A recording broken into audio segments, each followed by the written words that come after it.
Okay, now we're going to do the Yo Mama session. The #1 key to incredible sex. And I just want to set this up a little bit for you guys so you can kind of understand where I'm coming from. In addition to some of the things that I do, being a minister and a relationship speaker and a musician and whatever, I'm also a pilot. And if I were to try and tell you how to go from my home airport in Stevens Point, Wisconsin, to Green Bay. Ooh, we got a Green Bay person there. They say, Pastor, how do you get there? I'd say, well, you pretty much would fly a heading of 090. Actually, technically, it's a little more north of that, but for our example, that's fine. You fly 090, you pretty much go right from Stevens Point to Green Bay. Okay? Now, that's assuming there are no other variables. For example, if the wind starts blowing very hard out of the north, and you keep flying 090, you won't get to Green Bay. You'll wind up in Milwaukee or Chicago or who knows where else, depending on the strength of the wind. So if the wind is coming that hard, we might change our heading to 065 or something. Now we're flying more like this to go this way. Okay? If you keep just pointing the plane to where you want to go without adjusting to the variables, you'll always get off course. So it seems kind of odd, but a lot of times you're flying in weird angles so you can go straight. Now, what I'm going to share with you when I talk about sexual issues here is how to get from point A to point B. But it depends on your variables, and everybody has them. All right? And it's impossible for me to cover all of that in this session. I'll try and do the best that I can. But you're going to have to use your own best wisdom, your best judgment, common sense, to understand why something I might share may not exactly help you get to where you need to get because of your past or whatever the deal is. And then you adjust accordingly. And if you're really stuck, give us a call. Call our office. We would love to help you. And we really appreciate when people call us and asking us questions about, well, how do I deal with this problem and that sort of thing. So just keep that in mind. I understand you might have some big variables, and you'll just have to adjust for yourself in that. The other thing that I want you to keep in mind is this. Being a minister, sometimes when you start talking about sexual things and you start to try and explain to people why you have certain moral stands, they don't really understand, but there's a reason for that. The reason God encourages people to wait until marriage to have sex is because when you have sex outside of marriage, you run a very high risk of messing things up. Now, this is particularly true for men. Men tend to imprint off of their early sexual experiences, much like a bird. Some of these birds, these cranes and stuff, they imprint on the first thing they see after they're born. I don't know if you know about this, but there's some animals that when they're born, the first thing it sees, it imprints on and thinks it's mama. So if these stupid cranes are born and a chicken's around, it's going to follow the chicken and ignore its mother. And professionals who deal with these animals have to be very, very careful not to be seen over. I've watched them work with them while they're actually dressed up like gigantic cranes to get around them because they're not the brightest things in the world. It's mama, and they'll follow it everywhere. And men tend to imprint off of their early sexual experiences. If a man's early sexual experiences are in the context of lust, which is what they are outside of marriage. It's not really about love. It's about lust. It's about heat. It's about the backseat of a car. It's about someone they don't really know. They tend to imprint on that. They tend to imprint on the sex and not the girl. Are you following me? It's like when they have this, these early orgasmic experiences, it's like their psyche goes, whoa, what was that? And it starts taking pictures. This is because they want to remember. And they imprint off of this. And that's why a lot of guys, they get stuck here. That's why a lot of men are constantly, even in their marriages, are trying to recreate a lust environment, trying to get fulfilled sexually as a married man, trying to force their wives to do things that a lot of them are very uncomfortable in doing. Why are they doing that? because they're trying to recreate this thing. They're trying to recreate this thing. See, if a man's early sexual experience is in the context of marriage, where he falls in love with this girl and all these people gather together and they all approve of it and they have this wedding and they're in a church and their God approves of it and all their friends and family approve of it and they have the biggest celebration of their life, and then on their wedding night and on their honeymoon he starts having these first experiences. You know, now he's imprinting on the girl and he connects to the girl at a very deep level. That's why people who wait until they're married to have sex have a fraction of the divorce rate of the rest of the world. Because he's imprinting on her as opposed to just sex. I met a man not too long ago who told me after a session, he says, you know, I got a problem. I said, what is it? He says, I'm just not interested in sex. You know, which to a Puerto Rican is very odd. And it's like speaking Swahili, man. I don't know what he's talking about. and I said, well, what do you mean? He says, I don't know. I'm just not interested in her. And then she's really upset with me. And I said, well, are you never interested in sex? He says, well, you know, if we go out and have a nice dinner and go to a hotel or something, then I can get into it. And I said, let me ask you a question. Were you a virgin when you got married? He goes, no. And I says, were you pretty sexually active? You know, his eyes kind of lit up. Well, yeah. And I said, why don't you tell me about it?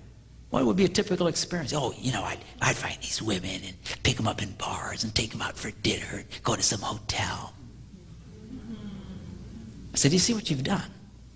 You've so imprinted off of that you constantly try to go back there. You try to go back there. In fact, psychologists today, my whole sex culture that you get from experts is all lust-based because they assume virtually everybody's already done this. So they try and encourage people to keep recreating and keep fantasizing and keep imagining and all this other kind of stuff. And it can be very, very destructive.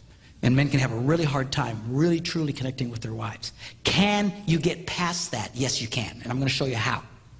But you just got to understand it's going to be different for you than for everybody else. Same was true with women. They also imprint, but they imprint in a different way. It's not so much on the sex as so much what happens after the sex. And when women have sex outside of marriage, nothing happens after sex. There's no connection. There's no follow-up. They imprint on that sex equals nothing. Sex means nothing. That's why so many married women have such negative attitudes about sex. What I was talking about last night, how this is such a key thing, they don't even comprehend it because they have learned falsely that sex means nothing. If a woman waits until her wedding night and sees how that is how she connects with this guy, she understands this means everything. This is a key. This is a very fundamental thing.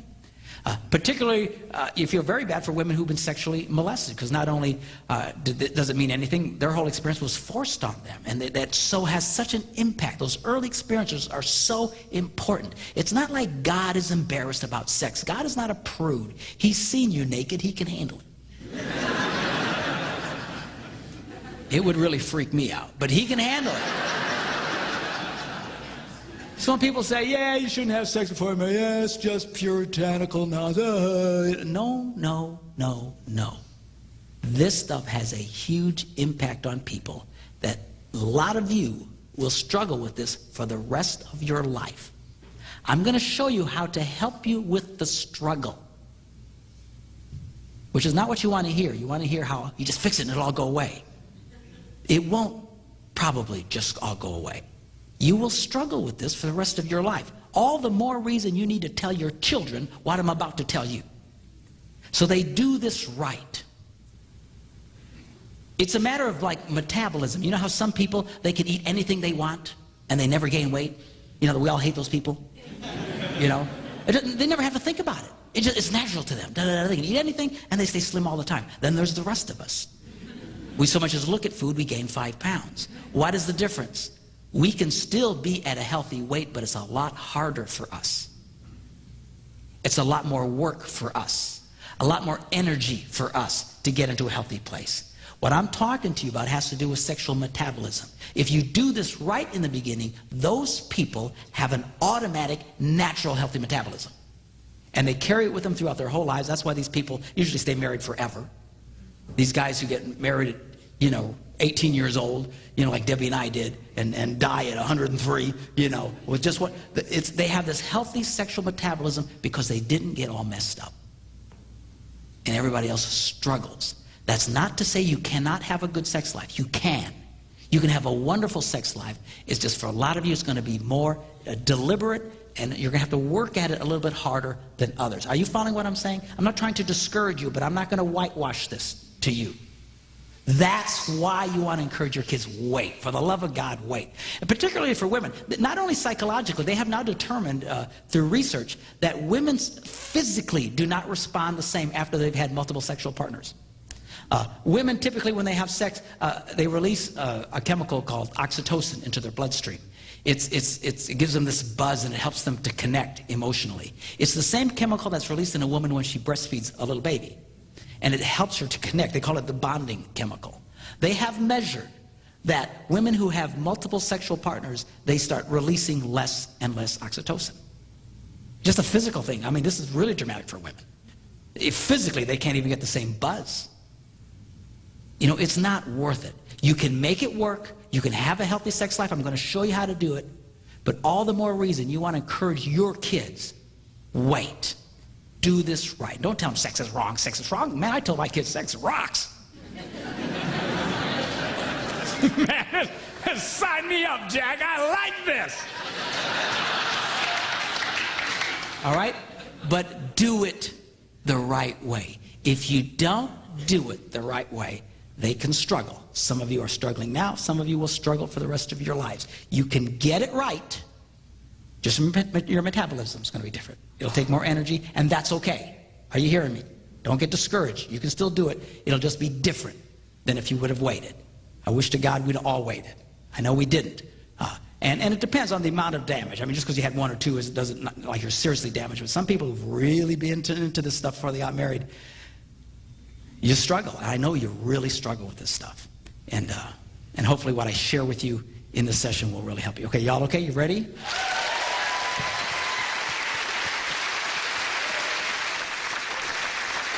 Now what we're going to do is we are going to focus on the woman. You say, why is that? Because she's a lot more complicated than you.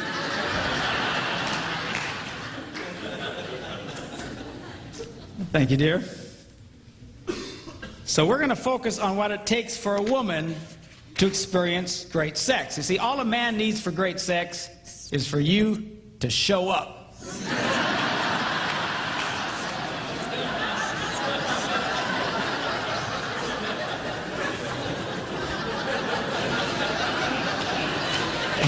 All we need is oxygen. Where is she? All right?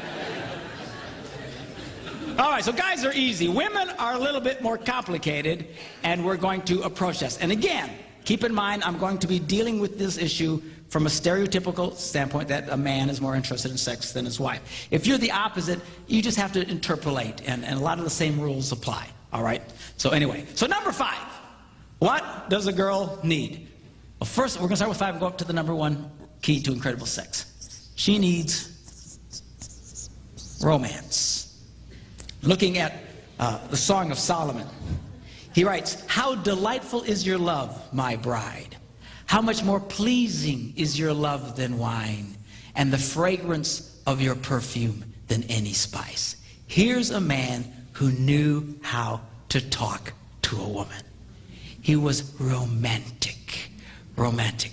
One of the things that really has me ticked off today with the whole porn thing, and there's lots of them that have me ticked off, but the fundamental one is that it has changed men today.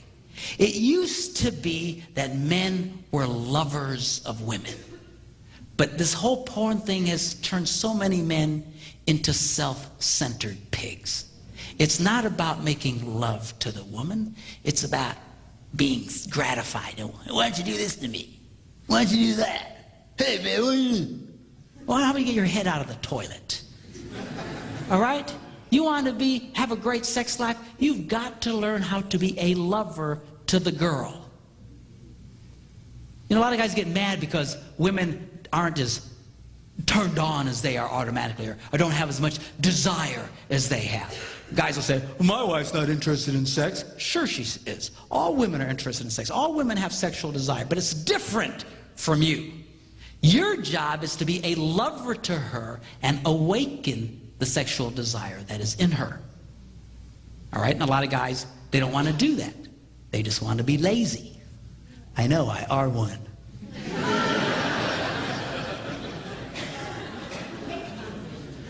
The guy should focus on the girl. It should be the man's goal to bring his wife to orgasm. You know, and you usually can tell by the way she responds, the little oohs and the ahs, and some of y'all it's yee-haw!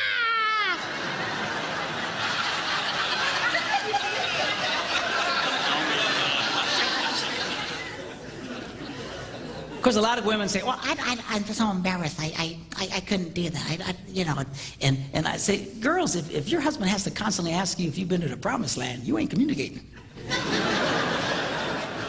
So, well, I don't know what to do. You know, come up with a signal. You know, whisper bingo in his ear.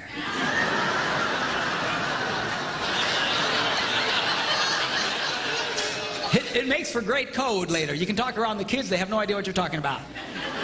Hey, baby, up for some bingo later? Yeah, I can do some bingo, you know. Your kids will say, man, you ever see mom and dad play bingo? What's with the bingo thing, you know?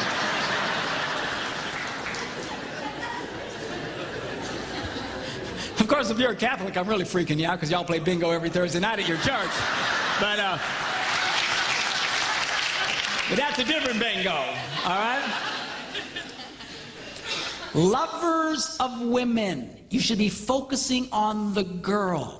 You need to romance the girl, and romancing the girl isn't in the middle of the night going, hey, you awake?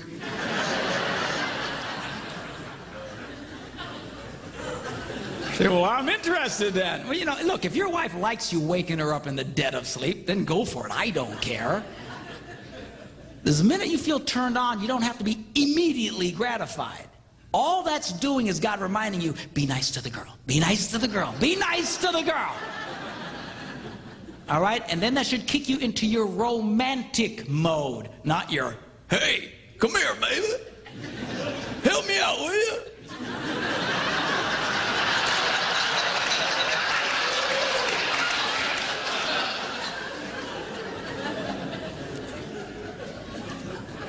It is your job to be a lover to the girl. And I'll tell you what, this whole desire thing really has a lot of couples stressed out. Because we've always heard, you know, all of our lives, and all the books, and all the sex education, this is how it works. You know, desire leads to arousal, which leads to sex. Right? We've all heard that. Great. Only one problem with that. It's not true for millions of people, particularly women. There's some guys, this works for them too, and they really struggle because they, you know, I'm a man, I should be this way, but a lot of people, they're not. A lot of women exhibit little to no desire at all. And then they feel badly about themselves because they think, well, I should. I should. Who told you you should? Some stupid textbook? Who cares? I have discovered, asking couples and interviewing them, that, you know, this whole desire thing, a lot of guys, yeah, she's just not ever interested in sex. She doesn't want to have sex. And I said, really? I said, well, let me ask you a question. Will she have sex with you? Well, yeah. Well, what's she like when she does? Oh, she's incredible. In fact, I've actually come to the point, I don't have any data to support this, but just, you know, from the couples I've talked to, but I've come to believe that some of the most sexual people on the planet exhibit little to no desire at all up front. In fact, a lot of women who are incredible sexual animals are only feel like doing it when they're doing it. They don't lead with this big desire thing in front. Now stop and think how that changes your view of yourself. Because right now, if you think, well, gee, I never feel that much, there's something wrong with me, then you develop a negative attitude about sex. See? And a lot of guys get angry at their wives because, well, she never initiates it. She never wants. Well, who cares? Who cares? I promise you, in my house, I am the initiator.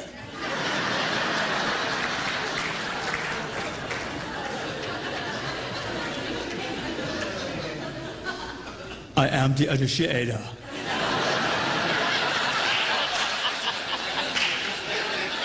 I will initiate, and then I'll be back.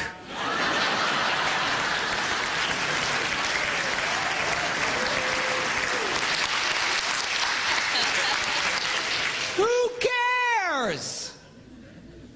Who cares? This has really got a lot of people messed up. I'm telling you, a lot of women, it's just not there until you start waking it in her. Okay? So you've got to learn to be a lover to the girl. Learn how to awaken the desire that is in her. Which leads me to the next point, which she needs foreplay. Now you're preaching, brother.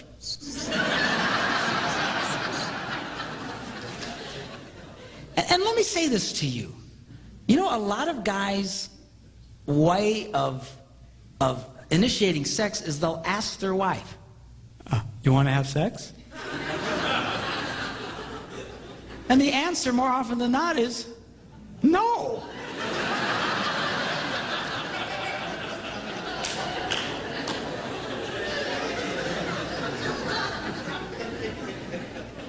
Why would you ask a question that's most likely to be responded with a no? I never ask my wife if she wants to have sex. Never. I just go for it. Because I am the initiator. You may not feel like it now, but you will when I'm finished.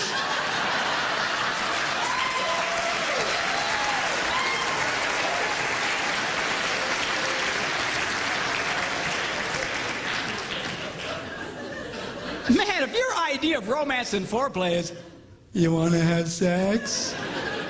there's something wrong with you. Come on, rise up. Take your place. Now check this out, Song of Solomon. I love this. He writes, your stature is like that of the palm tree, and your breasts are like clusters of fruit.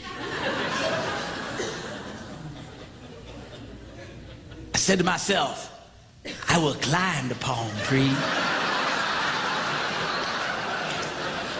Now take hold of the fruit. Hallelujah!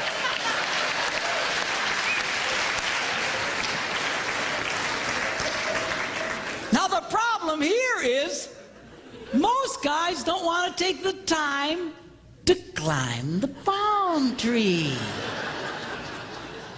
They just want to hop in a cherry picker and swing in and grab the coconuts. Hey, baby, come on. You want to have sex? You awake? Come on. Stop that. You've got to learn how to climb the palm tree. You got to learn how to touch the girl, how to romance the girl. And you need to be romantic. You got to mix it up. Don't be so puking predictable. A lot of you guys, the minute you touch her, she knows what's coming. Why does she act like that? Because you're so obvious. You're so predictable. Women are not interested in a formula. Men are by nature formulaic. You do this, you do that, you get that. You do this, you do that, you get that. You do that, you do that. All right? And she's not, you do that every time with her. She just, get away from me. You need to mix it up. Gotta learn how to climb the palm tree. You really want great foreplay? Turn it into a 24-hour deal. I call it slow roasting your woman.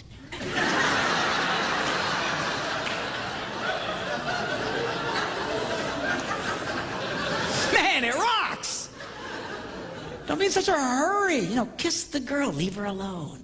Flirt with the girl, leave her alone. Touch the girl, leave her alone. Keep her guessing. What's going on? What is this? My wife will come out of the shower and say, hey, baby, just lay down. I'll give her a back rub. She'll fall asleep. And I'll cover her up. And I'll just crawl into bed next to her, turn off the light, and go to sleep. So I couldn't do that, Pastor. I'd go blind.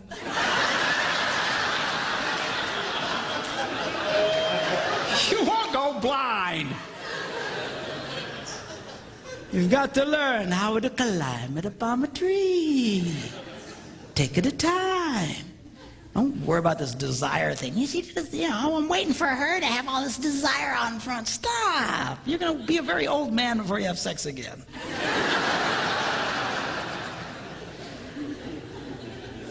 All right? Number 3. She needs time. Check this out. He says, how beautiful you are, my darling. Your eyes behind your veil are doves. Your hair is like a flock of goats.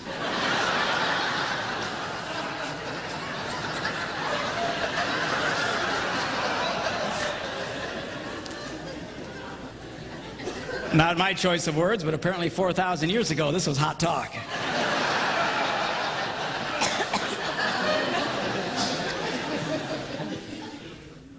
Your lips are like a scarlet ribbon. Your mouth is lovely. Your neck is like the Tower of David. Your 2 breasts are like two fawns, like twin fawns of a gazelle that browse among the lilies. And check this out. He says, until the dawn breaks and the shadows flee. In other words, all night long. This dude had to be in his 20s, man, I'm telling you.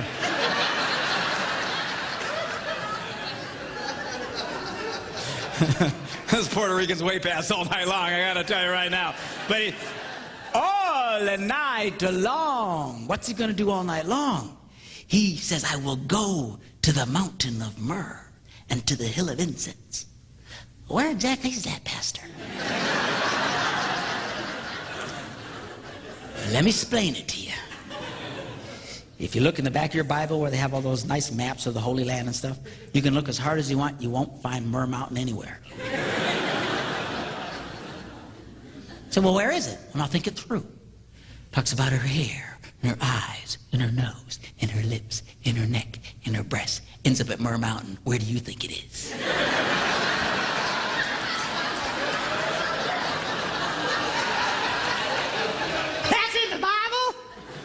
Yes, it is.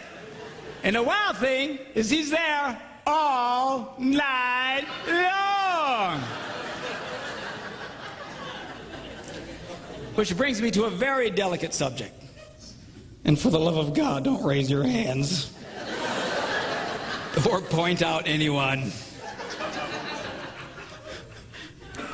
But this is a problem for a lot of guys. I was watching this TV show once. My wife was in the hospital, and I was in the hospital with her, and we're just kind of killing time watching TV and flipping through the channels and all these daytime shows and different chick shows, talk shows. And we hit this one, and the lady says, today we're going to be discussing why women have a difficult time achieving orgasm. I said, okay, I'm in.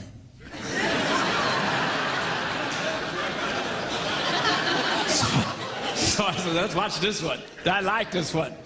So they have these women, and they have these psychologists and these doctors, and they're all, what's wrong with us? What's wrong with us? You know, women, what's wrong with us? We stink, we stink, we stink. And then they would go to the commercials, and they would do these teasers where they would ask a question and then give potential answers, and then you had to wait until after the commercial to get the answer, right? It's a teaser, make you stick around.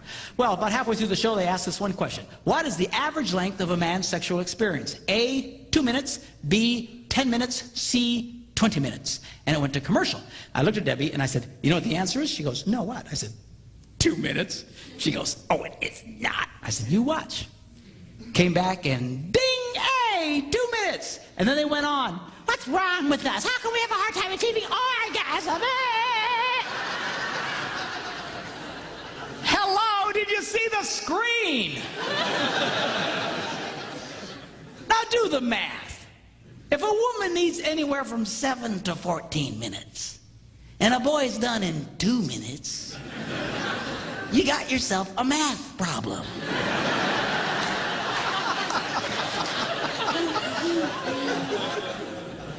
And the worst part of it is, 2 minutes is the average.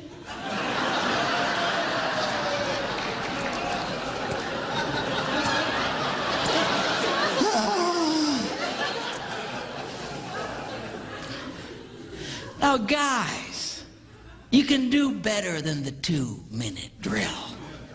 There's all kinds of things you can do. There's all kinds of books. There's all kinds of helps. There's exercises you can do. And I don't like exercising, but this stuff I can do.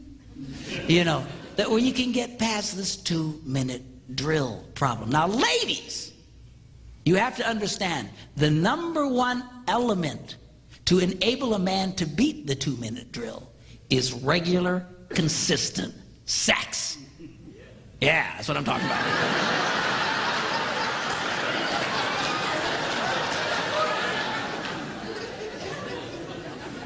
You make a guy wait for 2 weeks, and he ain't gonna last 30 seconds, for crying out loud. All right, you need to help this boy become a lover to you. You gotta help him get his stamina up, all right? But you gotta be focused on the girl. Now, if all you are is focused on yourself, a lot of guys, that's 2 minutes is more than enough time. It's all about them. Oh, get my release, okay, thanks. And then they wonder why she doesn't want to have sex later. Well, it's a drag for her. I know women who've been married their entire married lives who've never had an orgasm. Never. But who'd been married before and knew what an orgasm was. They knew what I was talking about. Come into my office, and I don't know. I said, well, let me ask you a question. Does he ever ring your bell? No. So have you ever had your bell rung? Yeah. So she knew what I was talking about. Been married before. So let me ask you a question. When he makes love to you, she goes, yeah. I said, 2 minutes or less. She goes, how'd you know? I mean, come on, guys. We can do better than the 2-minute drill. All right? #2, she needs privacy.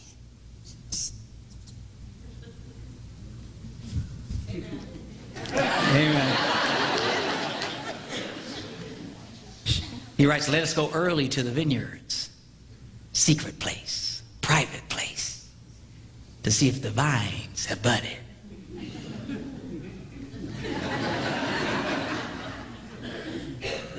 If their blossoms have opened, if the pomegranates are in bloom. People sure are into gardening.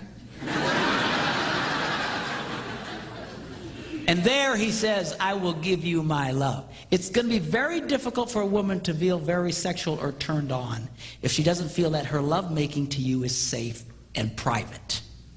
All right? Which means chances are, if you have dinner guests waiting in the next room, she won't be very interested.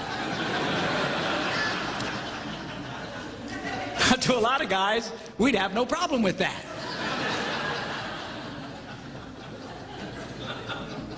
Make yourselves at home. There's Doritos in the cupboard.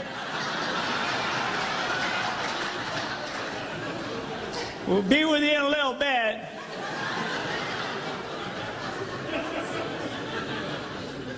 About 2 minutes, I'd say.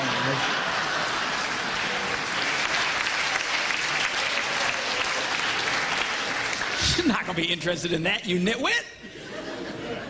That's why for a lot of women, just having children makes it difficult for them to feel very sexual. I call children the anti-sex. Because they're always around, it's always around, and it's hard for them to feel very sexual. You got to work with her on that. And ladies, you know, there's locks on your doors, use them, you know. You can't just neglect the sexual needs of your husband until they're 18. Don't worry, honey, they'll be gone eventually.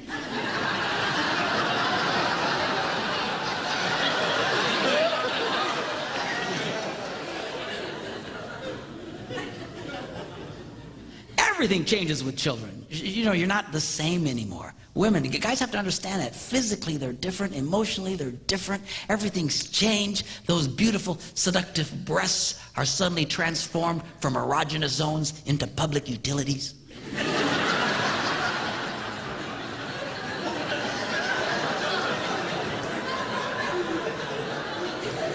And guys, she's being touched all day long.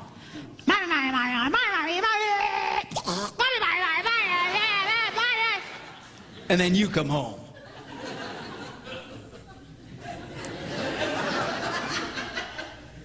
Hey, baby.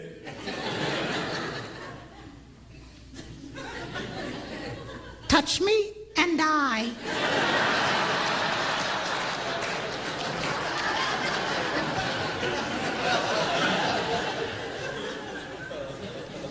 You know, you hang a couple of monkeys from your testicles all day long. See how you feel at the end of the day. I'm good.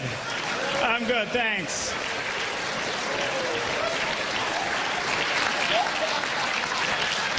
I'm okay, thank you.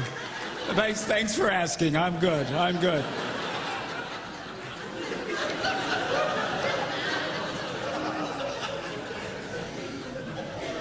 Boys, she's not the same, but girls, he is. Ain't nothing happened to him. He's still the same wild man you married. And a lot of couples, they really mess up at this point in their marriages. That's why a lot of marriages only make it to about the 5 to 7 year mark. Just long enough for the rugrats to come in, upset the apple cart, and you fail to make the proper adjustments. And it destroys the relationship. Ladies, you cannot get so engrossed in being mommies that you forget about the sexual needs of your husband. So, but Johnny needs me, Johnny needs me. I'll tell you what Johnny needs. He needs a father. And if you keep it up, he's not going to have one. It's not worth it. And girls, you have to be really careful about rejecting your husband sexually. I don't know if you're aware of this, but for most men, as few as 3 or 4 rejections in a row, and he'll begin to shut down sexually. If you have a husband who argues with you about sex, consider yourself blessed by God. Because at least you keep it on the front table. But a lot of guys, they just shut down. I have women in conferences like this who come up to me, tears running down their faces, saying, I did that to my husband, now he won't touch me. It's not worth it. Why do you think all the jokes on TV are about the young, sexually frustrated man, but the older, sexually frustrated woman? Because she comes back to life, see? You're going to come back to where you were, but now he won't care about you anymore. He won't feel safe to be the initiator anymore. And it's going to, you say, well, what do we do? Everything, you know, it rarely ever goes back to the way it was. You might have to turn into the initiator. I mean, it's not worth it. You younger ones, watch yourselves during this time.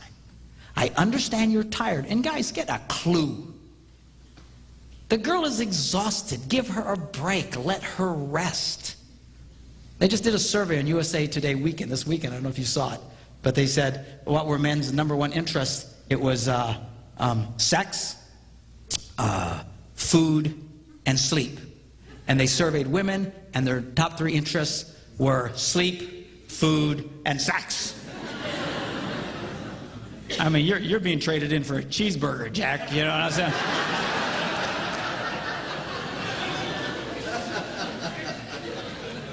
Help the girl. Let her rest. Give her a break. You want her to be a lover to you? Let her take a nap. You take the little rugrats for a while. Let them peel your brain apart.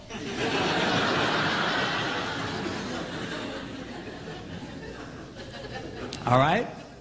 And all of this now leads us to the #1 key to incredible sex, which I will give to you right after this break.